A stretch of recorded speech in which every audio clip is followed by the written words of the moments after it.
Freyja, the divine protector of women and cats. Who is Freyja in Norse mythology? Freyja, lady in Old Norse, sometimes known as Freyja or Freyja, was the daughter of the sea god Njord in Germanic mythology and sister of Freyr. She was an important fertility goddess and oversaw love, fertility, battle, and death. She was also a member of the Vanir, one of the two branches into which the Germanic gods were divided. Pigs were sacred to her, and she rode a boar with golden bristles. One of the most popular female divinities from the Norse pantheon, twin sister of Freyr and daughter of Njord. Beautiful and many-functioned, Freyja features heavily as a fertility goddess, stemming from her place in the Vanir family of gods who handle things related to fertility along her area of expertise regarding love, lust and beauty, but also with magic and sometimes death. Freyja was the Scandinavian goddess who watched over the crops and new life, mainly appearing in many myths as a lover or object of lust. However, she was concerned with affairs of the heart and likely played an important role in the old Scandinavian religion. The role of Freyja in Norse mythology. The starting point of Freyja's many functions comes from her role as a fertility divinity. She was called Vanadis because of her Vanir descent, while her other name Horn probably comes from a word meaning flax or linen in Old Norse, which was an important material cultivated early on in Scandinavia and was thought to ward off evil while bringing fertility to mankind. Flax manufacture was also known to have been a female affair, and just because bridal dresses were made of linen, Freyja became an entity defender of love and weddings. Integration of Freyja and Frigg. In Germanic myth, she is assimilated with Frigg, as they were both of equal nobility and are possibly separate aspects of a single divine principle. Other accounts mention her as to have been associated with a form of witchcraft involving some kind of divination. Depiction of Freyja. Freyja is often depicted as a young and beautiful blonde-haired woman wearing armor over a flowing gown, sometimes bearing a shield and a spear. It is believed that she is the most accessible divinity for people to call upon, and from her name came the designation Fruva or Lady, which became the sign of respect women bore ever since.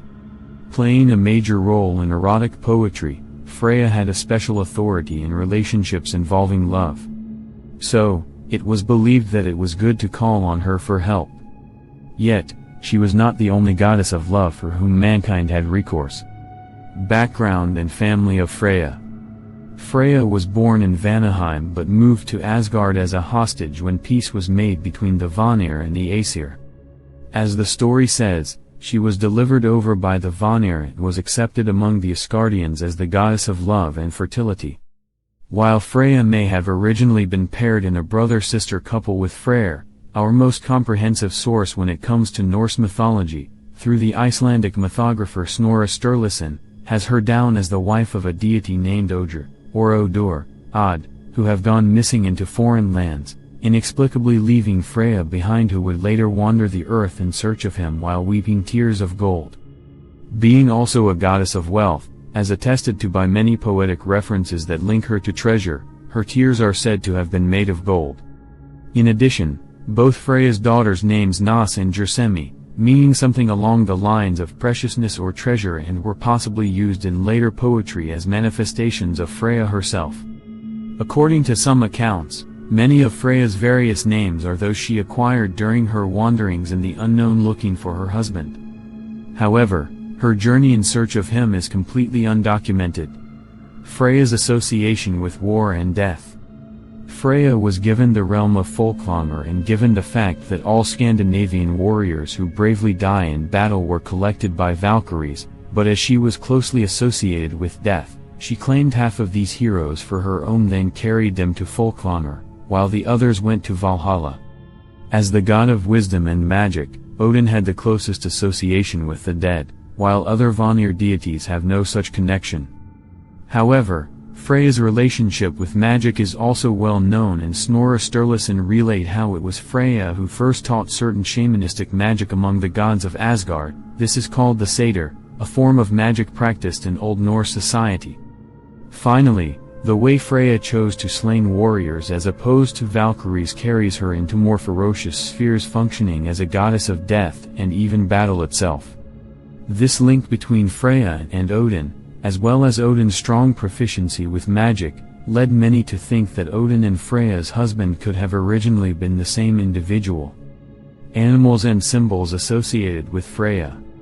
Freyja had several magical and valuable items, among which a cloak of bird feathers that allowed anyone wearing it to change into a falcon and fly great distances. In addition, she was said to take the form of a she-goat at night and was in the habit of traveling around the Norse mythological cosmos on a carriage pulled by cats. Sometimes, too, she would ride upon a boar with golden bristles, not to be confused with that of her twin brother. Freyja's boar was called Hildisvini, her protégé Otar in disguise. Freyr's was called Gullinbursti, which was fashioned by two brothers craftsmen. Her last, but most popular attribute was the Brisingamen necklace, a piece of gold jewelry with tremendous significance. This necklace is believed to have made the goddess irresistible to both men and gods. It also supported any army that she favored on the battlefield.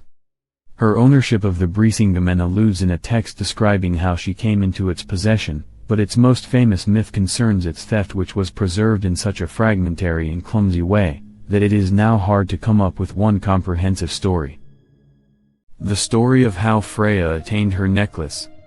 The most detailed version, which is also the youngest and thus not the pinnacle of reliability, describes how Freyja slept with 4 dwarfs in exchange for it. The goddess accepted their bargain and received the golden jewelry, but upon knowing what she had done to obtain this necklace, Odin ordered the trickster god to steal it by assuming the form of a fly to get into her bedroom as she was asleep. After successfully stealing the necklace, Loki was caught up by Heimdall, who, after a struggle, managed to retrieve the necklace and return it to Freyja. In another version, she was told to instigate war among men by any means if she wanted to be given the Brisingamen back to her. Irresistibleness of Freyja.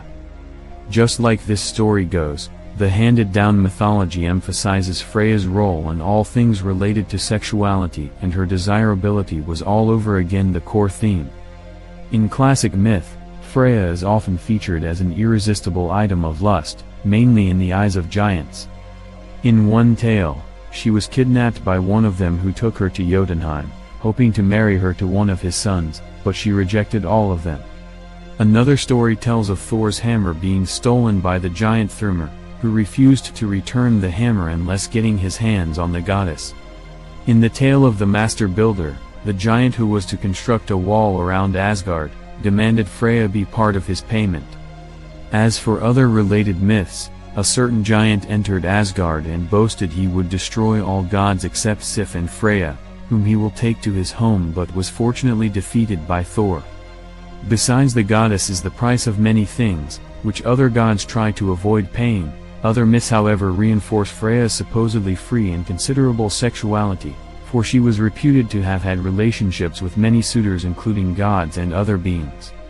There is a poem in the poetic Edda, Lokasenna poem, in which Loki accused all goddesses of sexual indiscretion, especially Freyja, who according to him had several affairs with all gods of Asgard.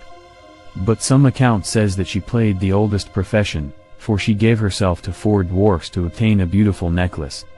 This sexual history and her fondness for erotic poetry made plausible the assertion of Snorre that it is towards Freyja whom one must turn in the affairs of lust and love. Presumably, this attachment to human love is consistent with the notion of the Vanir as fertility divinities.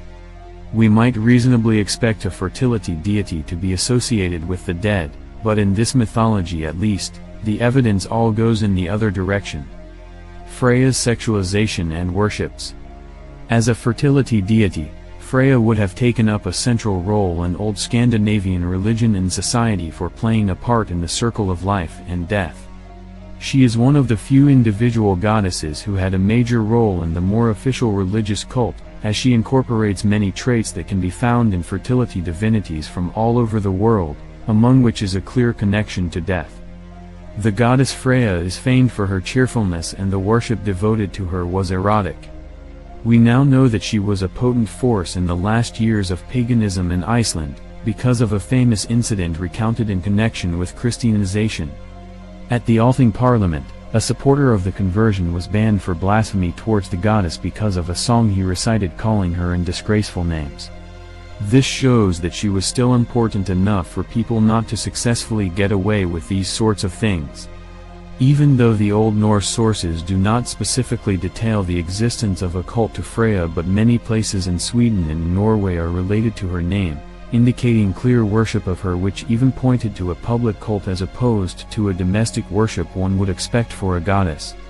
It is obvious that the people of Iceland, on the verge of conversion to Christianity, still had Freyja clearly on their minds as the most renowned goddess of Scandinavian mythology.